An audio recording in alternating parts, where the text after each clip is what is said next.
Welcome to Bonnie's Beat. I'm your host, Bonnie Squires. We're coming to you from Radnor Studio 21. We broadcast into Radnor Township and now Lower Merion Township as well. And we'd like to interview people who are doing important things in the community, highlight certain celebrations that we're all supposed to be aware of. So since February is Heart Month, we were fortunate enough to attract Dr. Laura Immordino, a cardiologist at Bryn Mawr Hospital, which is part of Mainline Health's Heart Institute, Lankino Heart Institute, where my mother spent 5 days recently. Okay, Laura, welcome to Radnor Studio 21. Do you model for the ads for Bryn Mawr Hospital? Because if not, I'm going to tell them that you should. Well, thank you so much for having me. I'm so happy to be able to help raise awareness for this really important topic. I have to tell you why I really wanted to do something for Heart Month. My late friend Helen Berkowitz was one of my best friends. We went all through. We knew each other from childhood. We were sorority sisters at Penn. We went all through. We both taught at the same high school together. But in those days, all the research was done on men. Yep. They didn't realize there was a difference between the symptoms for heart attacks, whatever. And anyway, to make a long story short, that was the end of Helen because they didn't know that women had different symptoms from men. So let's start by talking about the difference between the symptoms of a heart attack in a woman and the symptoms in a man. Yeah, it's a very important difference. And heart disease was so often underdiagnosed in the past in women because people didn't think women got heart disease, and also because the symptoms are so different sometimes. I mean, it's rare for a female to have the classic symptoms. You always think of, crushing chest pain, bringing to your knees, like you see in the movies. Going down your arm. Yeah, exactly. The man. Exactly. Along their jawline. Exactly, but it's not always like that with women. I mean, often women will get a more dull discomfort. It can be in the chest, or it could be just isolated to the shoulder, the arm, the back, the neck, the jaw. Sometimes people just get nauseous.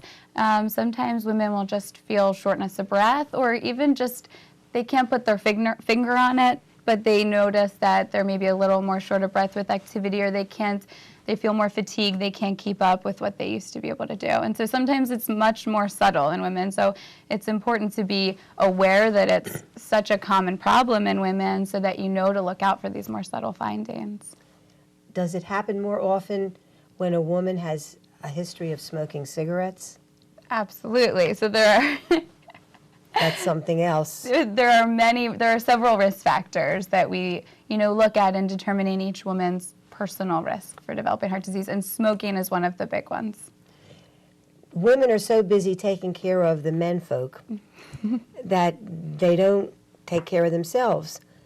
If the husband has a problem, and they know the husband's been a smoker or whatever, if he displays some of these classic symptoms, as you call them, she'll carry him to the doctor. Absolutely. But she won't go to the doctor herself. I know. That's a big barrier, I think, to treating women. Women are, they're caretakers usually, so they're taking care of their husbands, their aging parents, sometimes their children, trying to juggle all of this, and they put themselves last so often. And I've seen, time and time again, women that are really resistant to coming into the hospital and getting these tests done because, they have to help their child with their homework assignment, or they have to do this and that. And it's important to remember you have to. They also have a job often. Yeah, absolutely. And they've got stress as well, but they don't consider that the stress is as strong as what the husband's stress is. And I think they don't realize how much of a risk heart disease is for women. I think there's still that stereotype that it affects the older men and not necessarily women. And in reality, it's the biggest cause of death in women, more than all cancers combined. Let's show your pin, the red dress pin. Explain about the red dress. Well, it's a symbol of women's heart disease and trying to raise awareness for the importance of knowing knowing the symptoms of developing heart disease and knowing that it is the biggest, biggest health risk for women and how to take steps to prevent it. That's so much of where we're trying to focus our attention is preventing heart disease from developing in the first place. It's interesting that you said that because for many, many years I was involved and was one of the founders of the Pennsylvania Breast Cancer Coalition. And it's always a shocker when you read the statistics that more women die of heart disease than die of breast cancer. Yeah, then all cancers combined, All cancers. actually, yeah. Oh my goodness. Yeah, so, and there's so much awareness of breast cancer and other, the importance of screening for detecting cancer at early stages. And people forget that that's just as important to screen for heart disease at early stages. You don't want to wait until you need bypass surgery or stents or anything like that. You want to diagnose it early and prevent it from getting to that point. Although the Vice President of the United States is still alive after all the heart attacks he's had and all the stents, and I think he has a mechanical something. Yeah, he does. Doesn't he? He does. So we can do amazing things, but we hope to prevent that from happening in the first place. And we've made great progress in the past 10 years in the area of women's heart disease, but there's still, I think, a lot more work to be done. Now, you went to undergraduate school at Ursinus, Yes. which has been in the national news because of the norovirus. Right. Oh my, oh my. Not what they want to be in the news for. No, over 200 people breathing on each other. I in a know, small it's a small college. Oh my, but nobody died, so that's lucky. Right. And they caught it in time, and probably the campus has never been so clean, or any classroom, Right. or They the acted cafeteria. quickly. Yes, I or think the they acted dorms. quickly, so it didn't get any worse. Yeah. But it was a And big problem. the interesting thing is that all the restaurant owners in the town let the kids come and eat for free Yes. when the cafeteria had to be shut down Which so they could clean it out. Yes, which That was so nice. It's such a great community out there. And it's a small school. There's really only one cafeteria, so there weren't a whole lot of other options for those kids. So it was very, very nice for the community to support them. It was terrific. Yeah. And then you went to Jefferson Med School. Yes.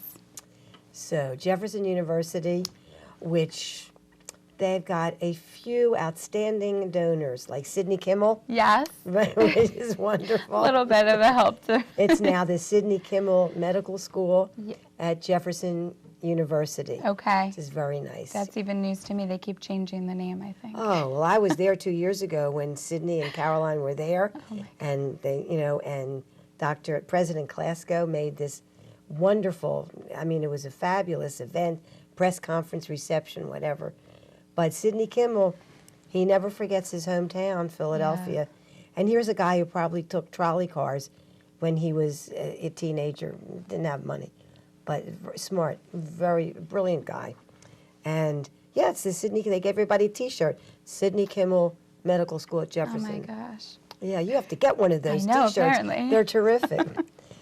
What made you decide on cardiology as the field you Right. wanted to enter? Oh my goodness. Was there somebody in your family? Yeah, actually I have a very strong family history of heart disease. So I decided in third grade that I was going to be a cardiologist. In third grade? And I never really changed my mind. My grandfather, both my grandfathers had heart attacks in their 30s. In their And, 30s? Yeah.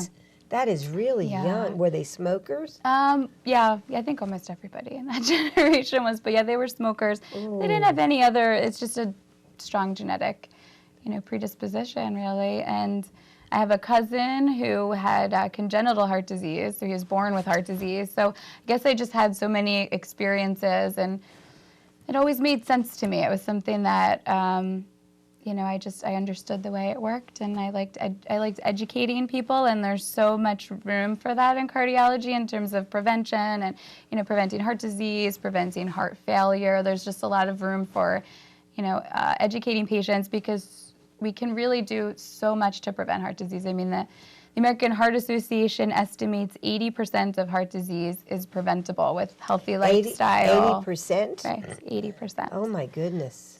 So I think it's a What's a area healthy to make- lifestyle? Explain to us what a healthy life. So- I know it's all over the place. Yeah. People talk about it a lot, every television show, they're doing exercises and Yeah. they're doing yoga. I hate yoga. I don't do yoga. And my only exercise is I walk from my front door to my car, and then I walk from my car to my clients, and I get a couple blocks walking in between, you know. Okay, so there's room for some improvement. Right, but I live in a 2-story house, and I'm running up and down the steps all the time, Yeah. so figured I've got exercise covered. Right. So there's a couple different components. I mean, one is healthy eating habits. So trying to Dark chocolate. I make it a point You to only can eat have dark that. chocolate, because that's supposed to be good for your heart, a right? glass of red wine, you can have that I don't too. drink wine. But trying Iced to tea. cut out, saturated fats, processed foods, concentrating on, whole grains instead of more refined grains. So trying to work on the diet aspect of, and then, exercise really can come in any form. I mean, whether it's going to the gym for 30 minutes or doing active household housework, vacuuming and that sort of thing, that counts. That gets your heart rate up. Whatever it takes to get your heart rate accelerated for 20 to 30 minutes a day is important. And so being active, quitting smoking, watching your watching you ever your smoke? sugars. I never did. I never did either. My father was a smoker, and my mother wouldn't let him smoke in the house, and always said, it's a dirty habit, don't smoke. So my brother, with all of his bad habits, never smoked cigarettes. And I, who was a straight A student, Right. I never smoked. Right. Anyway, do you want to reveal what you do for exercise?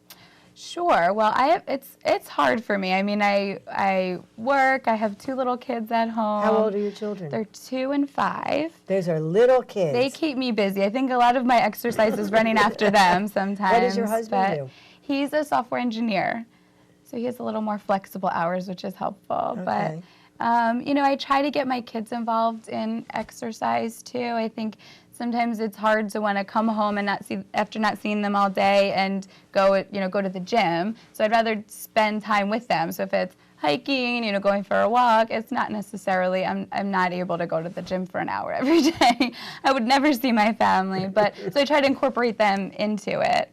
And then sometimes I have to wait till they go to bed, and I don't let myself sit down. If I sit down, then I'm not getting back up again. So I know, I use an elliptical or treadmill in the basement. I don't let myself watch TV unless I'm doing something while I'm watching. That's the only way I can fit it in. But I know it's hard. I mean, people are so busy. But, it's really important to take that time for yourself. And it does, once you get in the habit, it really does make you feel better. I mean, it increases your energy levels, and it's really, once you get in the habit, it feels bad not to be doing those things. Is there any exercise guru that appeals to you? I remember when Jane Fonda, who is so magnificent, oh my God, she is just a gorgeous, I've met her a few times in person, she's wonderful. And I was in China with her and Hillary in 1995, Oh my goodness. the 4th World UN Conference on Women. And Jane Fonda is just a marvel, she is. And I remember when she produced all these videos for exercise. I didn't Yeah. buy them because it wasn't my cup of tea, but I always admired her for that. Yeah. And Richard Simmons for years, and he came to Lower Merion a few times. Oh, wow. And I met him. He's a riot, absolutely a riot. But he gets their Yeah. blood pumping. Whatever it is, I don't say you have to do one thing or another. I mean, whatever it is that you enjoy doing, you have to enjoy it or you're not going to keep Right. it up. Right. So whether it's getting an exercise buddy and going for a walk in the evenings, just somebody to keep you motivated, or doing something with your family, or some people like the structure of the gym, whatever works for you is fine. It's just the point of being active and getting your heart rate up, doesn't matter how. What do you think is the biggest challenge to having people prevent heart failure? Heart failure is... Or that's another subject. That's a different. Well, we can talk about that. That's Well, let's- incorporated. Heart Let's disease talk about incorporates a lot that. of things. Let's talk about it, because I know Yeah. congestive heart failure Yes. with fluid around the heart. I learned about that recently. Yes. And when somebody said congestive heart failure, I said, don't say that. You're going to get my mother upset. She has fluid around the heart. Yeah. But apparently the technical term is congestive heart failure. Is that right? Yeah, and there's a couple different causes. People always think that means that their heart's weak, and that's not always the case. Half of people, their heart is strong, it's just that it's stiff. And that happens a lot as people get older, and that the heart can't relax all the way and fill up with fluid. And so it backs up into the lungs and fills up the lungs with fluid. I think the biggest challenge in treating that is getting people to comply with, understanding what the problem is and how to prevent that fluid from reaccumulating. And so the mainstay is really water pills, so something like Lasix or diuretic that will help keep fluid off. But also diet is a huge factor, and where no salt, no salt. Where salt goes, water goes, and a lot of people will say I don't use salt, but it's in so many foods already. My 100-year-old mother, she loves claws and pickles, right? Loaded with salt. We found out. She was heartbroken when the pickles left her apartment. Right. Oh my goodness! Right, and that's in so many good tasting foods. And yes. I mean, if you get pre-made foods, whether it's at a restaurant or frozen foods, canned foods, I mean, that's a huge ingredient in all of those things. So if you start reading labels, you'll realize a can of soup has almost a day's worth of salt in it. It's very hard to get people to, I think, understand that and to make the right choices because if you have, you could have one salty meal and a lot of patients will notice, the next day they've gained 2 or 3 pounds, and that's fluid. That's all fluid. So it's a big challenge. And the other thing is people don't really enjoy taking the water pills because they have to run to the bathroom and they don't have time for that. Yes. Yes. So it's really a challenge. But I think the biggest part is making people understand why we're telling them these things, because the goal is to not have you end up back in the hospital again with more fluid. And if that's your choice, to have pickles or go back in the hospital, or skip the pickles and stay home, I mean, I think it's easier to make the right choices when you understand. Are you one of the guest lecturers? I forgot to bring the booklet with me, but periodically I get in the mail or included in a newspaper the Mainline Health, the list of lectures that they have. Are you one of the people that they send out to lecture? Yeah, sometimes. I mean, I think they vary it, so I have done that. Do you enjoy public speaking? I think, I don't know why you were nervous. I told you I wasn't going to attack you. My job is to make my guests look good. No, I've gotten better at it. I do. I like educating people, and so that's getting out into the community and giving lectures is a huge part of that. So I do like that. The camera is a little different for me. Well, what's your favorite movie or television show? Is there anything? Oh my There's so many goodness. hospital shows on the air now that are wonderful. Grey's Anatomy is one of my favorites. I actually have stopped watching a lot of TV because of my children. So I'll tell you, what I'm up on is more like Mickey Mouse Clubhouse. Sesame Those Street. sort of shows. I don't really watch hospital shows. I think I like to think about something else when I get home. You spend enough time in the hospital during the day. Exactly.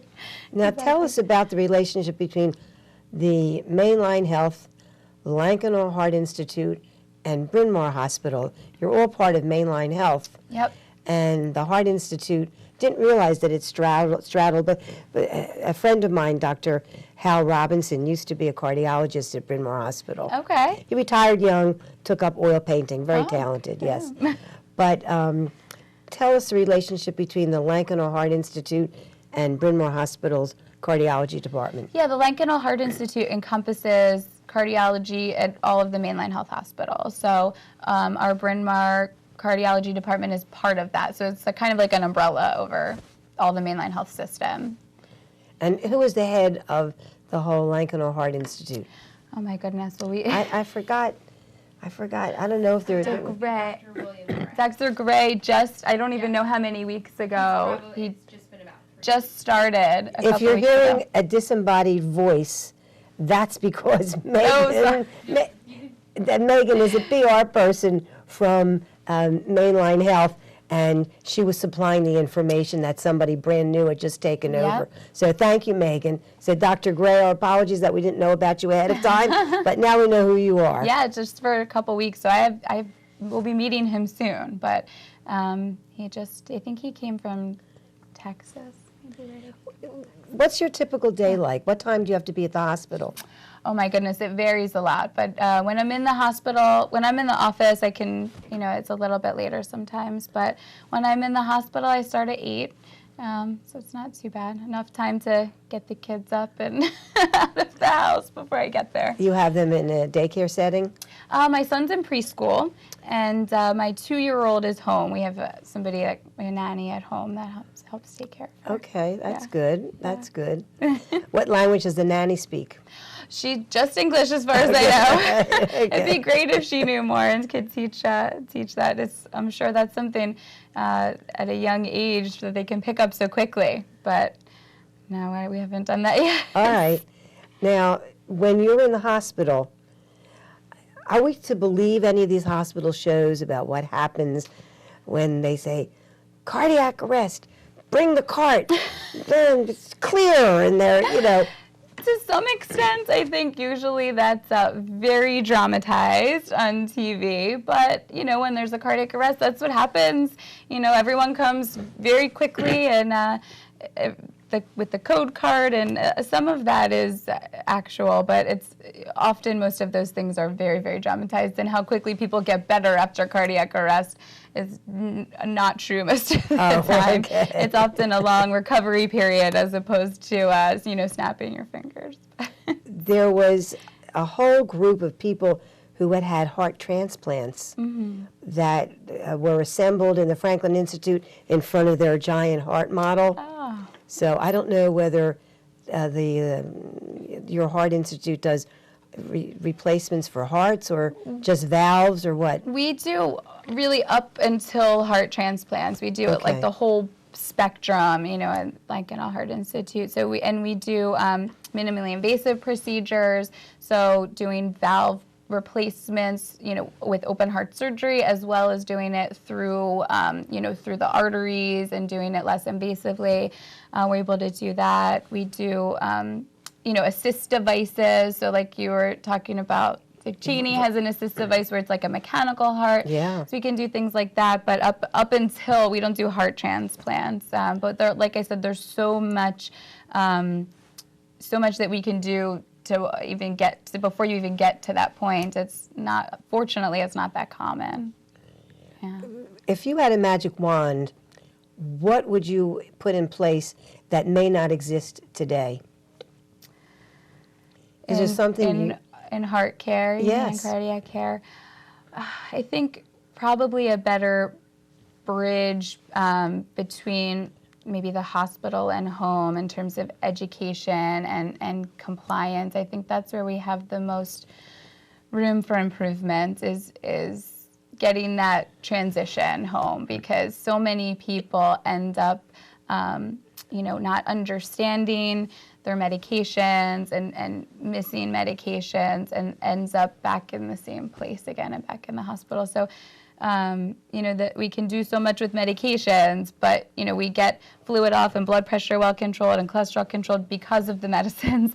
So once you stop them, you end up right back in the same place again. So I think that is the biggest area for improvement. You mentioned the word cholesterol. I'm never sure exactly what cholesterol means. Do you want to explain that and the impact it has on the heart? Yes. So cholesterol, we test cholesterol by a blood test, and it tells you we get a score, so cholesterol levels. There's a couple different parts of cholesterol that we look at. Two of the big parts would be the good and the bad cholesterol. And so a lot of people know their total cholesterol number, but it's even more important to know the breakdown of it, because if you have a lot of good cholesterol, then your total cholesterol can be high, and that would be fine. That'd be a good reason to have high cholesterol, as opposed to having a low good cholesterol and a high bad cholesterol. So the ratio is important. What does bad cholesterol mean? I could never figure that out. So they're kind of smaller cholesterol particles. So there's something that's a cholesterol particle in your body? Yes, in your bloodstream. I never knew what it was. And the bad ones are smaller and more dense and easier to build up, I guess, plaque in your arteries. So the the good cholesterol particles are the big buoyant particles, and they can be protective of the heart, and they're not, if those levels are high, that's a good thing. The higher the better, for those. So what would you call them? So the HDL is the good cholesterol, and the LDL is the bad cholesterol. So knowing those numbers is important. We always say it's important to know your numbers, and cholesterol is one of them. Knowing your blood pressure is one of them. Knowing your sugars, if you have diabetes, knowing your A1C number is important, because all of those things factor into your risk for developing heart disease. And 90% of women have at least one risk factor, so it's important to know. There's ways we have to calculate your actual risk. Over the next 10 years, you have this % risk of developing heart disease. We can plug in those numbers into a formula to give you that answer, and it's good to see. You can find these on the internet. You could go on GoRedForWomen.org has a link to those calculators. Let's put that on the screen, the web address, what is it? There it is, okay. Oh, here we go, GoRedForWomen.org. Right. And you notice that Dr. Immordino and I are both wearing red today in honor of Heart Month and Go Red for Women. Yeah. That's a national campaign. Yes. And it seems to have raised awareness a great deal. I think it has, and their website has so much information. I think it's really helpful for somebody to plug in those numbers and see what their risk is, and then see, well, look, if I lose weight or I stop smoking and I drop my cholesterol this many points, this is how much lower my risk of heart disease is. You can see it in real numbers. It's amazing to see what a difference you can make by just making a few small changes. In the website, do they predict length of life? No. If you do all the good things, or? No, that's still, there's still other factors, but it can give you a percentage risk of cardiovascular disease in the next 10 years. Okay. Yeah. And with your cardiology department at Bryn Mawr Hospital, do you have meetings once a week, once a month, whenever it's called for? How many doctors are there in the cardiology department? There's a lot. I don't know if I know those numbers. Okay. How long have you been at Bryn Mawr? I've been at Bryn Mawr for 3 years, and there's a couple different... What attracted you to Bryn Mawr Hospital? So I really liked this area and liked working with mainline health. When I was a medical student and a resident at Jefferson, and we did a lot of rotations out at Lankenau, and I knew that I really liked Lankenau because it was a nice combination of, being cutting edge, like university healthcare, but in a community setting with lots of opportunities to still teach with residents and everything there. So I went there for fellowship, and when I was at Lankenau, we started doing rotations at other hospitals, and that's how I got to Bryn Mawr. And I really like this area, and I like the people that I work with, which is hard to find. Well, that's very important, the camaraderie. Absolutely. And to have also more experienced doctors that you can consult with when there's a challenging patient and you need a little bit of advice. It's always good to have somebody that's been around. You're fresh out of med school, so you got the latest technology under control. Right. And the older ones, probably like me, are still carrying BlackBerries, not iPads, but I bet you're good with the computer. Yes, thankfully.